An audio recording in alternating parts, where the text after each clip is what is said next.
आणि दापोली महोत्सवानिमित्त दापोली महोत्सव श्री 2023 ही शरीर सौष्ठव स्पर्धा संपन्न झाली।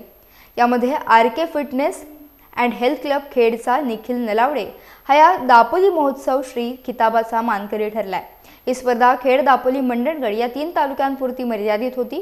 या स्पर्धेत RK fitness and health club खेडचे राज कारेकर यांनी निखिल नलावडे यांना मार्गदर्शन करून हा मानाचा किताब घेण्यासाठी मेहनत करवून घेतली। यावेळी दापोली महोत्सव श्री 2023 ठरलेल्या निखिल नलावडे याला पुढील वाटचालीसाठी शुभेच्छा देण्यात आल्या। जेव्हापासून ही जिम चालू झाली तेव्हापासून मी इथेच वर्कआउट करतोय आणि सरांच्या मार्गदर्शन करतोय सर्व काय। आता त्यांच्या मार्गदर्शनामध्ये मला टायटल भेटलाय किंवा अजून काही जे लागणारं मार्गदर्शन, प्रोटीन सप्लिमेंट काय असेल ते त्यांच्या हिशोबाने घेतलेलं आहे। माझी बॉडी बिल्डिंग आहे, यापुढे पण मी खेळणार आहे की त्यांच्या मार्गदर्शनातून खेळणार। आमच्या गावाला आमची जिम सुद्धा पण आहे, तिथे जर इथे यायला नाही भेटलं तर तिथे मी करतो वर्कआउट। लवकर कामावरून सुद्धा तरी इकडे येतो। ह्यापुढे पण मी स्पर्धा खेळणार आहे। अजून जर तुम्हाला तयारी करायची असेल तर आरके फिटनेसला संपर्क साधायचा, सरांना राज सरांकडनं मार्गदर्शन घ्या।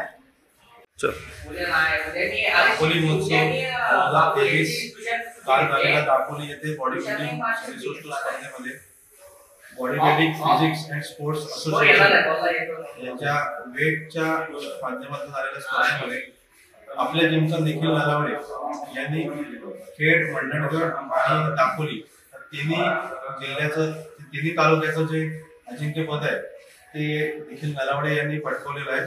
त्याबद्दल आरके फिटनेस कडनं निखिल नलावडे त्याचं मनापासून अभिनंदन करतो।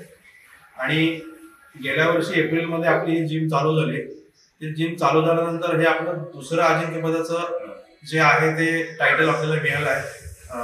मनसेश्रीची झाली ऑगस्ट महिन्यामध्ये, त्यामध्ये सुद्धा आपल्या जिमचा आशिष हेगडे यांनी ते अजिंक्यपद पटकावलं होतं।